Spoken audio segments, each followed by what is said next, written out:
Handicapper Steve here, handicapping the racing from Indiana Grand Racecourse here on Wednesday. It is September the 7th, 2016. I'm going to look at the stakes races 2, 4, 6, and 8. Before I get on to that, remember to please follow me on Twitter at HorseRacingKid5 for more selections.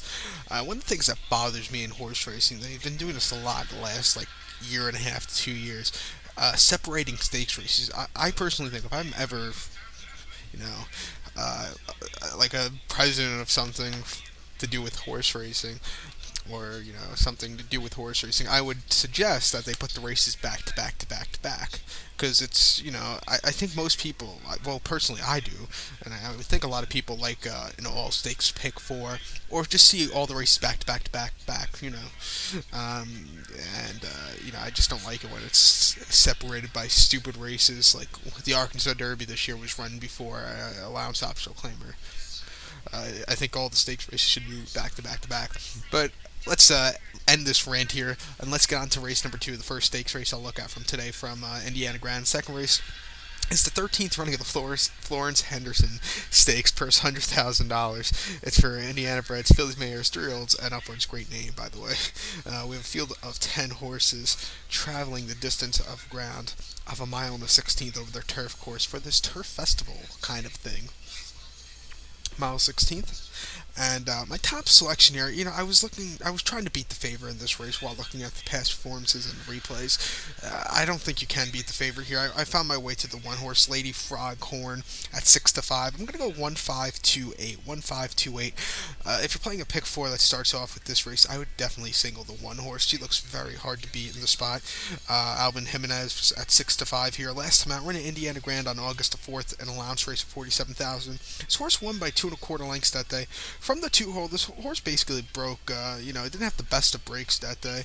But went over to the rail from the inside post position.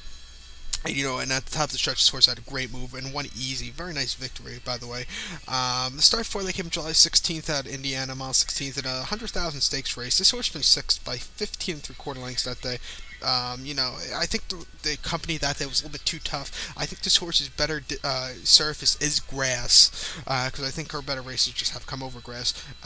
So you could throw that race out, and then plus it's the horse's first start since April 20th here at Indiana Grand, 1 mile, an optional 25 claim. This horse won by 1.5 lengths at 30 cents a dollar. Just an easy victory. I actually remember that race very well. I watched it that day, and looking at that spot, I think that spot was a lot tougher than the spot today. So I'm going to go with this one. Horse's probably best race last year came at Churchill Downs, and the horse didn't even win. She finished second to Cardinal Handicap behind that race is a very tough race in a field of 11 horses. This horse finished second at 20-1, almost 21-1. Closed up a little bit, but just couldn't catch button down and ran a hell of a race. But that Cardinal Handicap is a very good race. A lot of the horses coming out of that race did very well. I think. But this horse likes this turf course, 2 for 2 over it. Won this race last year, so I'm going to go with this one here. So to recap my bets for race number 2, from Indiana Grounds to Florence Henderson Stakes, going to go with the one horse, Lady Foghorn, not Lady Froghorn, it's Lady Foghorn. That's the one horse going to be my top selection. I'm going to go 1-5-2-8, 1-5-2-8. So now let's get on to race number 4. We're going to skip over race number 3. Let's go on to race number 4, the stakes races. Fourth race is the 4th running of the Indiana Grand Stakes. Purse $200,000 for fillies, 3-year-olds. We have a field of 14 horses traveling a mile here, and even though they did put the stakes races back, separating them by a race, one thing I do like having these really nice stakes races on like a Wednesday afternoon or Thursday afternoon. I really like when they card stakes races on weekdays. A lot of people don't, but I really do.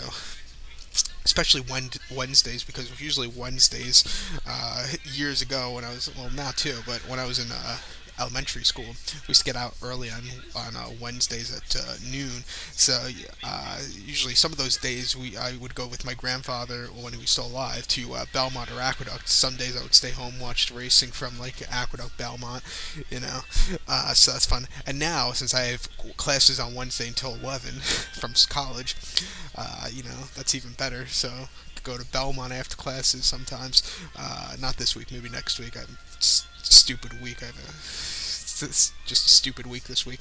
Let me stop talking and get on to the race, because I could do that sometimes. I could get off subject. But this 4th race from Indiana Grand, It's the Indiana Grand Stakes. We have so many horses, 14 to be exact. And my top selection here is going to go to the outside to the 11 horse Auntie Joy. I think she ran some very nice races last few starts, so that's why I like her as a top selection. I'm going to go 11-3-1-2. 11-3-1-2. Number 11, Auntie Joy, Brian Hernandez Jr., 2-1. Last time out, we're out at Arlington Park, mile 8th in the Pucker Up Stakes. This horse finished third by head, but got placed second through a disqualification of the winner. Try your luck. This horse is a little bit wide, and at the quarter pole, this horse got taken out even wider, and that's the reason for the disqualification and that all-out finish that day of the winner. But it was a decent third place finish, I have to say, even after all that trouble. Coming back to this spot, I think this horse should really win because that pucker up is very wide open and a very tough spot. Start before that was even tougher in the Belmont Oaks Invitational. This horse finished sixth by 7 1/4 lengths behind Catch a Glimpse, and this horse it was a little bit wide. Coming over an 8-hole post position going a mile and a quarter wasn't the best post. This horse was just wide. Catch a Glimpse, an incredible horse. Time in Motion, an incredible horse who won next night out also on Coolmore, a European invader, was a very good horse also. But I think this horse should really improve off that start, and she did improve off the pucker up next start after the pucker up. But start before that Belmont start came the Regret at Churchill. This horse won by 1 1/4 lengths at 3-1, and was on the lead all throughout and just held her own to a very nice victory. So I'm going to use this horse as top selection here. So to recap my bets for race number 4 from Indiana Grand. The Indiana Grand Stakes. Gonna go with the 11 horse. Gonna go 11-3-1-2. 11-3-1-2. So now let's get on to race number 6. The sixth race, next stakes race on today's program, is the 11th running of the Centaur Stakes. Purse $200,000 for 3-year-olds.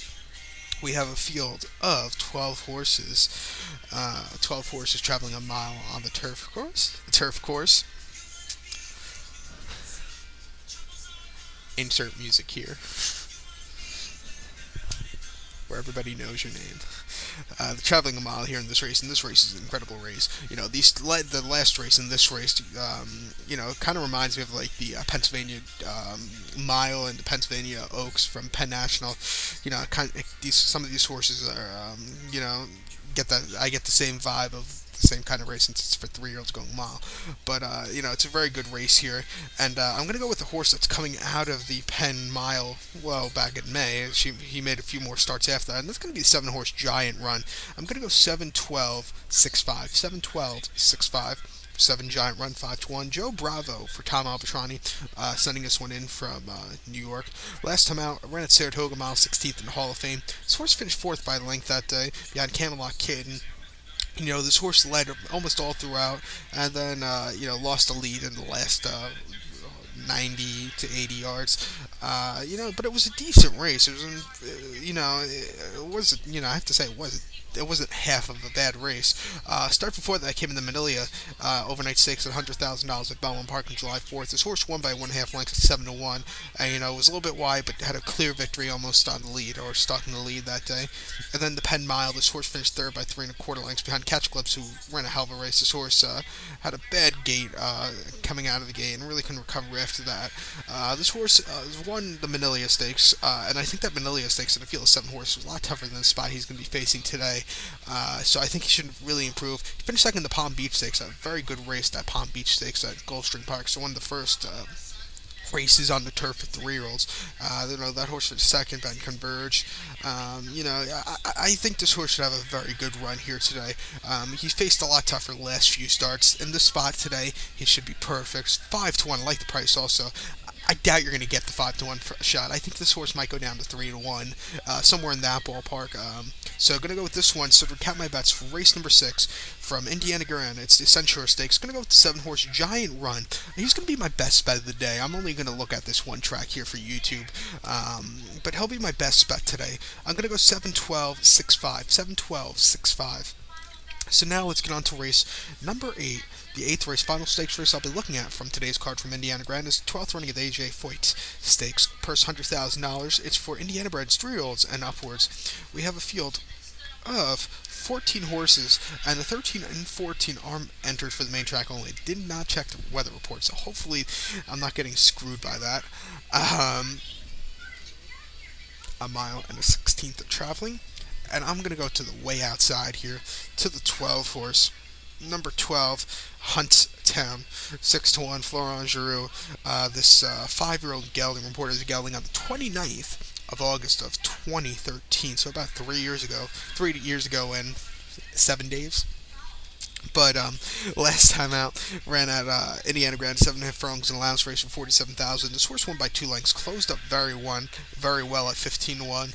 I think this horse is stepping up in a hell of a lot of class today. Ran this race last year. He finished 10th by eight lengths from the 7 hole last year, and the first two finishers are running back in this race today. I think this horse is coming into this race better than he did last year. I'm going to take my chances with this one.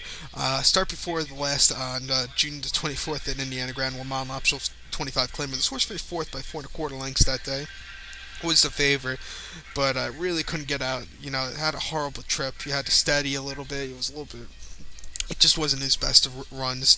And then Indiana Grand Mile 16th made the 24th allowance race, 16,904 lifetime. This horse won by nose. He closed off very nicely that day. I'm going to take, like I said, I'm going to take my chances. I think he's coming through this race better than he did last year. So 6-1. Florent Giroux, one of the best riders in the country at the moment. So to recap my bets, race number 8 from Indiana Grand, going to go with the 12 horse Huntstown. Going to go 12-7-2-3. 12-7-2-3. So good luck to all, and follow me on Twitter at Horse Racing Kid 5. Good luck, everybody.